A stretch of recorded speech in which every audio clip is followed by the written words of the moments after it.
Hello, Leslie. What are you doing right now? I have a day off today, so I'm currently at the hospital. Is something the matter? You're not working? My, how lucky to get a day off in the middle of the week. While Kennedy's still working, no less. Aren't you at least a little bit ashamed? I'm working hard every other day, Mrs. Roberts. What can I do for you?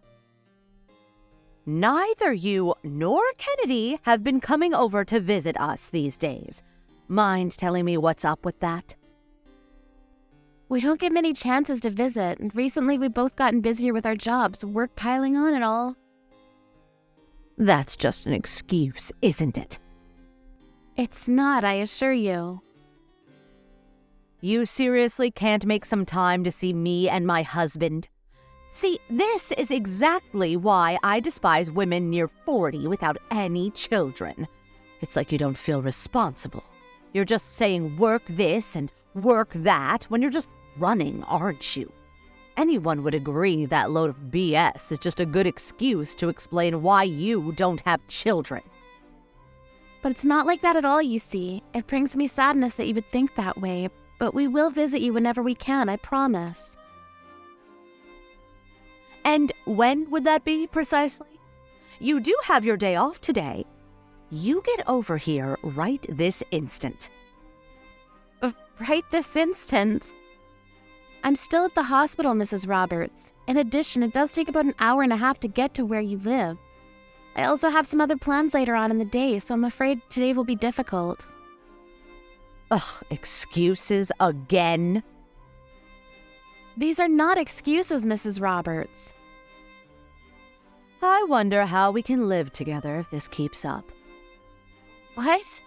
We don't have any plans to live together, Mrs. Roberts. Give it some time, and you won't be able to say that sentence anymore. What do you mean?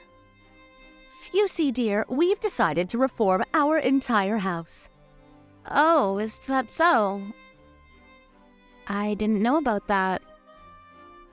It's going to be a big project, and the house will be bigger when it's done. Aren't you excited?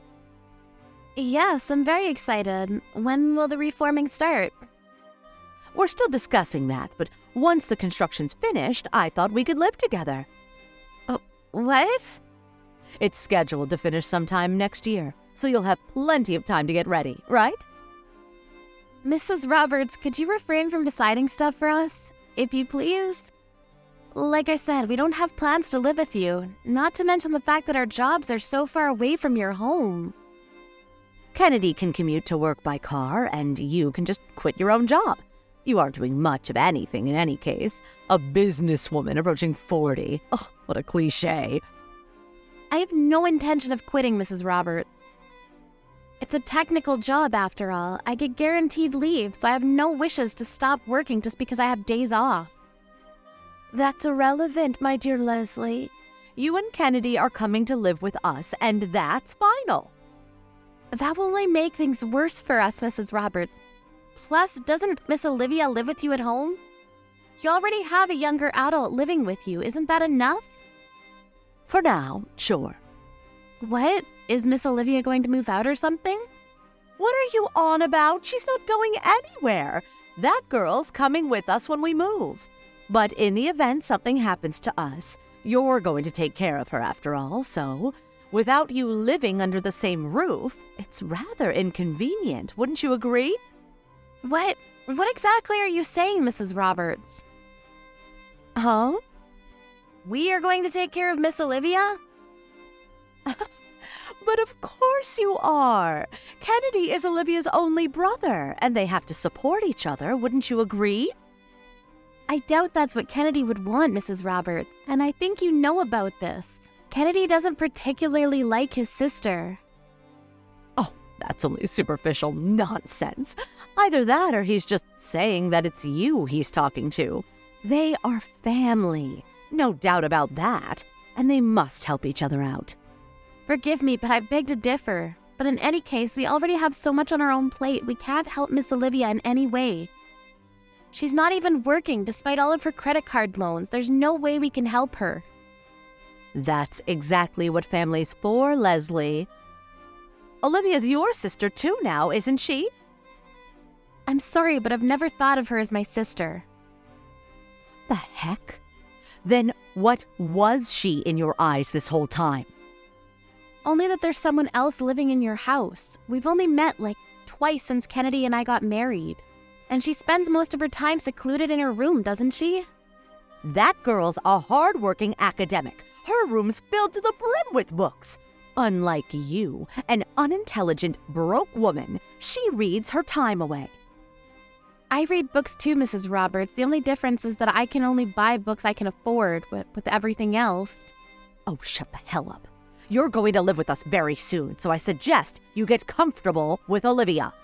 Mrs. Roberts, I'm going to be clear here. We're not going to live with you. And during the reforming, my husband and I are going to visit other relatives. I see. But they say they really don't have the space for Olivia and can't make any more room. So I'll say my thanks now. So it's done. Wait, what? Don't tell me you're entrusting us with her. Is that such a bad thing? It's just not possible. We can't take care of that kind of dead weight. Why? Aren't you a cruel human being? Choose your words wisely before you say them. What do you mean by dead weight? I think I can speak for your other relatives when I say so, but it will only be a huge bother for Kennedy and I, so let's put a pin in this. It's already settled, and Olivia's getting ready under the pretense she's moving in with you. She'll head over next month, or maybe the next.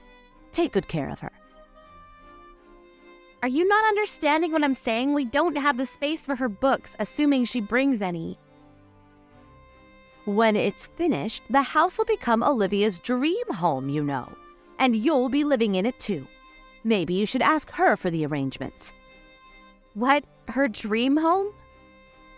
The second floor will pretty much be her study, you see. We're planning to install a lot of bookcases. And how do you propose Kennedy and I live there with those plans in mind? Let's live happily together on the first floor. We'll install a private bathroom for Olivia too. This is unbelievable. You're really going to let your own daughter live out her life as a recluse? It's Olivia's life. She decides how to live it. She's our adorable daughter after all. And yet you accuse me, a childless spouse approaching 40, that I'm only using work as an excuse to not have children. What about Olivia? She's 44 right now, isn't she? There's no way she's going to get married, and she hasn't worked a proper job in over 10 years, right? She had a proper job up until 10 years ago. Isn't that good enough? And I never told you the reason why I'm at the hospital. I'm actually expecting a baby. What? Really? I was going to tell you after I had a proper examination. It's a shame it turned out this way. Oh, how marvelous! All the more reason for living together, isn't it? You're finally having a baby! Oh, I can finally see my first grandchild. Not in a million years will we live with you. What? Why?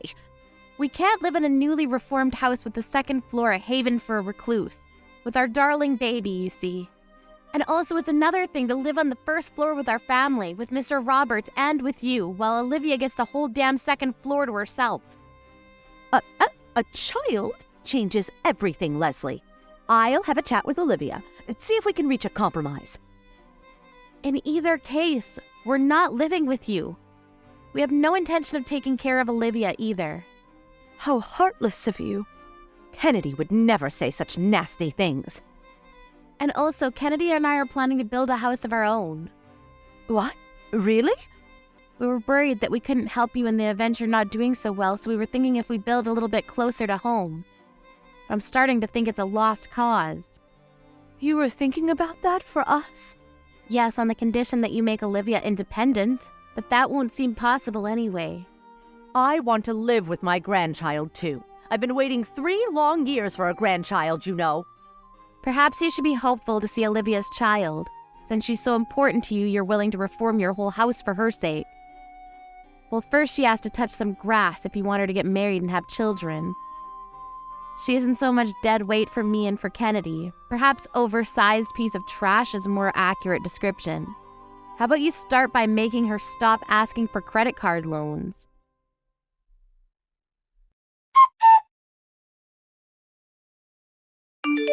Leslie felt like she'd gone a little too far with what she said, but Kennedy praised her, saying, "Great job," when she told him what happened. Later on, Kennedy himself contacted Mrs. Roberts and told her that the plan to build the house closer to home was scrapped, and they would be instead building even further away. He also told her that unless Olivia became independent, even when the baby was born, Mrs. Roberts would never see it. Chloe, my mother-in-law, was enraged, scolding her son for insulting his own sister that way. But George, my father-in-law, agreed that although he did love his daughter very much, she couldn't live like this anymore, and he told us he'd ask her to find her own place. But then Olivia flew into a tantrum and nearly destroyed the entire house. The police had to get involved to stop her. Now Leslie and Kennedy are apparently searching for ways to cut ties with Olivia.